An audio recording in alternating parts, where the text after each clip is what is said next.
Okay, so in the last video we talked about we did an introduction on the coordinate geometry, and we talk about the application of coordinate geometry in a real life situation, right? Yes. So uh, before I jump to the next, all right, let me complement the last example with some more example. All right, that is, supposing you want to find a particular room in a large building using coordinate geometry, that is using the flat number, all right, or you can say using the floor number and room number of that particular floor, all right, you can easily locate it, all right. And the same thing can be even used in a seating arrangement in an exam hall or in a classroom, all right. So you see here this coordinate geometry, all right. Since from the example of a real life situation, what we know here is that, okay, what we know from there is that we need two things, right?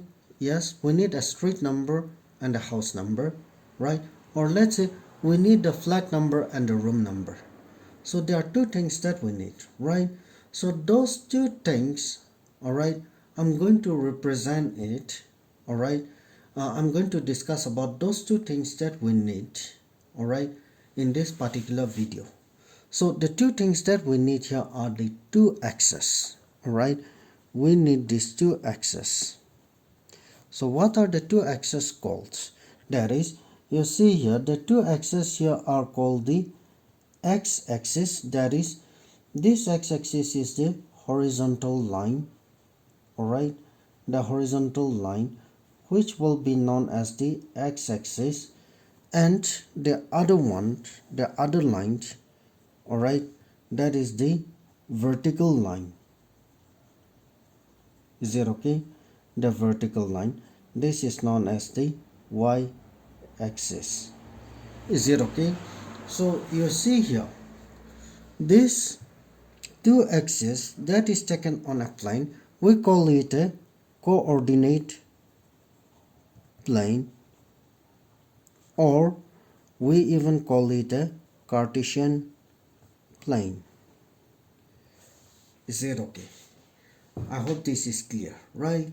Yes. So you see here, how does this correlate, or how does this relate with the example that I've given you in the real life situation? That is, you see here the x-axis will indicate the highway or the main road, alright, and this y-axis will indicate the street, correct? So now can you relate with it?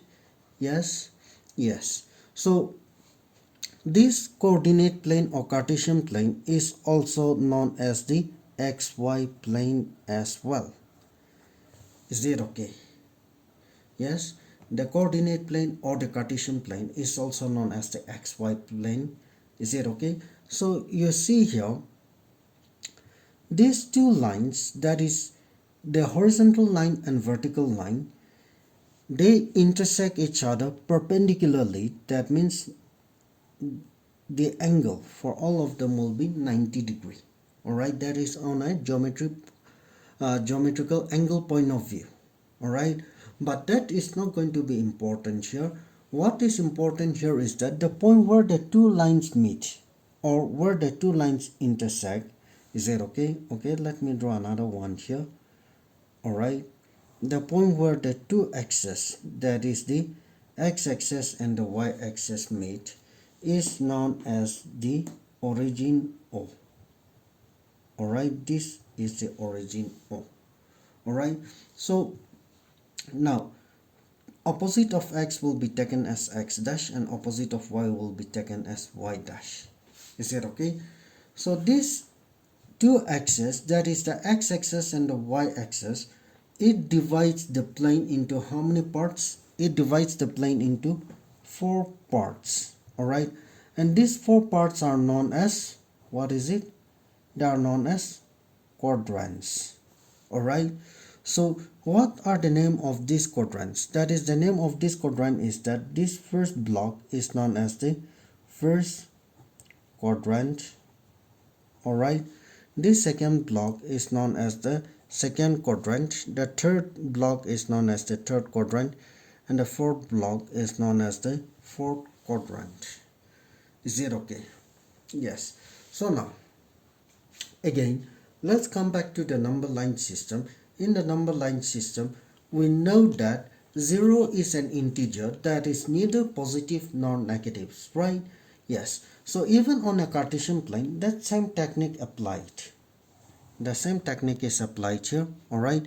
That is, this point O, this point O, the origin, is it okay? The origin where the x and y axis meet is known as the origin, right? Yes. So this point O will have the origin 0, 0. That is the starting point. That is, the first one will be the x, alright, which is 0 for the x-axis, and the starting point even for the y-axis is going to be 0. Is it okay?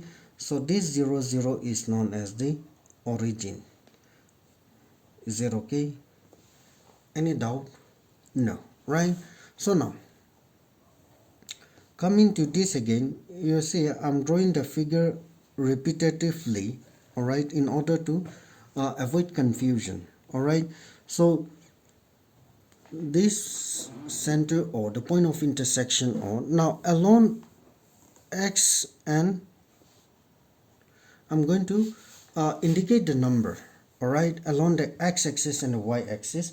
So to the along x, I'm going to plot all the positive number like 1, 2, 3, 4, alright. Along x dash, that is on the left side of 0, it will be negatives. Is it okay?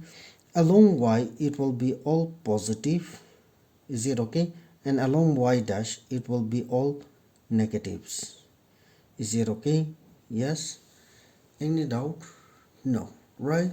So now suppose if I ask you to locate, if I ask you to plot the point 3, 3, 2, correct? What I will do here is that this 3 will represent the x-axis and the 2 will represent the y-axis, alright? So along x, I'm going to identify the point 3, and along y, I'm going to identify the spot 2, the point 2, alright? Now I'm going to extend this 2, alright, straight. Is it okay? So when I plot them, the line which started from point 2 and point 3, the points where they meet, this point is known as 3, 2, alright? Yes, this is how we locate the points. So to locate any point on a Cartesian plane, we need two values, that is, we need the value of x and y, alright? So that value of x and y, alright, on a Cartesian plane, we mark them and we extend the line from 2, alright, we draw a perpendicular line to y-axis and towards x-axis, and the point where the two perpendicular lines meet, we call that as the point 3, 2. Is it okay? Supposing if I ask you to plot another points, let's say -3, -3, right? This -3, the first points will be x and the second will be y. So -3, the points here is this one, and the points -3 along y-axis is this one, that will be y dash, right?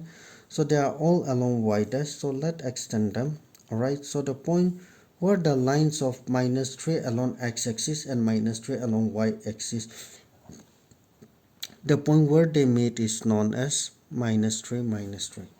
This is how we plot the points on a Cartesian plane. And since we use the two axes, xy axis, to locate them, this is also known as an xy plane. Now, the very important thing that I want to focus here is that this value of x, alright, is known as the abscissa, alright, and y is known as the ordinate. So using the abscissa and ordinate, alright, that is x and y, we can plot, or locate any points on a Cartesian plane or a coordinate plane. Now, keeping that in mind, alright, what we can notice from here is that using this we can identify the quadrants using the by taking a look, alright, at the number alone without even plotting it. So how do we do that? That is, you see here,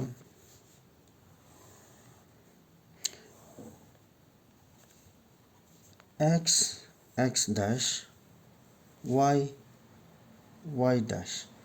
So 0, 1, 2, 3, 4, minus 1, minus 2, minus 3, 1, 2, 3, minus 1, minus 2, minus 3, etc. Is it okay? So now, when any points is given, alright, we can easily locate in which quadrant, we can easily find out in which quadrant a given point lies. Suppose I have 2, 3, right? Yes, so this is actually the first quadrant, this is the second quadrant, this is the third quadrant, correct? And this is the fourth quadrant, right? So 2, 3, here the x is 2 and y is 3, right?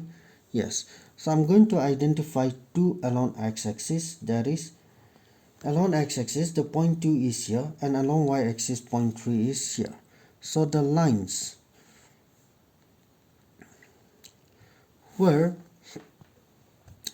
the two lines that is drawn from point 2 and 3 along x and y axis meet, this is our points 2, 3, right? So 2, 3 actually lies in the first quadrant, correct? Now, even without plotting a point like this, alright, we can actually identify in which quadrant a given number, a given point lie. Take for example minus 3, 5. Now this minus 3, 5 will lie in a second quadrant, alright. Say minus 4, minus 4, alright, this will lie in the fourth quadrant, correct? And then let's take another point, 6 minus 2, this lies in the, wait, this one is in the third quadrant and this one lies in the fourth quadrant. Is it okay? So now I did not plot any of these points on a Cartesian plane, but how am I able to identify the quadrant? That is by taking a look at the sign of the points. That is, along the first quadrant x is positive and y is also positive, right? 2, 3. 2 is plus, 3 is also plus. It's a positive number, right? Yes. Now in the second quadrant, under second quadrant the value of x is negative and the value of y is positive, alright? And along the third quadrant x is negative and y is also negatives. Is it okay? And along the fourth quadrant x is positive but y is negative, alright? So checking the signs of the given points, we are able to identify the quadrant very easily without actually plotting the point on a Cartesian plane. Is it okay? Yes. So I hope this is clear, right? Is there any confusion in any part of this? I hope not, right? Yes, I hope this is clear, right? So let me review this again. Let me assume any points. Okay, let's say minus 3, 2, correct? So here x is negatives and y is positive, right? So x is negative and 2 minus 3. So x is negatives, right? Yes, and y is positive, right? So x negative and y positive is actually on the second quadrant, right? Yes or no? Yes. And then let's take for example like 6 minus 5. So here 6 is x and minus 5 is y. So x positive and y negative, this is on the fourth quadrant, right? This is second quadrant and this is fourth quadrant, correct? Yes. So what we do here is that we check the sign of the point, alright? By checking the sign of the point without actually plotting the point on an Cartesian plane, we can easily identify in which quadrant the given point will lie. Is it okay? I hope this is clear, right? So with this, is it okay? I don't think there is much to explain, all right? Yes, because I've already given you the details of the quadrants, the plottings, right? Yes, and then I've already talked about, we already discussed about the quadrants, the plotting of points, the representations of points, and how to identify the quadrants, everything, right? So with this video, we have completed the entire concept, all right, about the about the coordinate geometry. Is it okay? I cannot say that this is a complete video on the entire context of the coordinate geometry, but as for a class 9 standard, I have covered up all the topics that are necessary for your for class 9. Is it okay for to be precise for class for chapter 3? Is it okay? So from the next video onwards, I'll be solving the exercises, alright, and while solving those exercises, I won't be stressing into the detail of all these things, alright. So what I want you to do is that I want you to watch the video 2 to 3 times, okay, to understand the concept clearly. And once you understand the introduction and the explanation uh, properly, all right, solving the exercise part will be very easy for you, all right. And even me, without helping you, I'm definitely sure those who have understood would be able to solve 50 to 80% of the exercise by yourself. Is it okay? So while doing the exercises, I won't be stressing too much on the details, all right, because I've already given you the explanation, all right. So with this, I'll end the video, all right. Thanks, and stay tuned for the exercise video. Okay, thank you.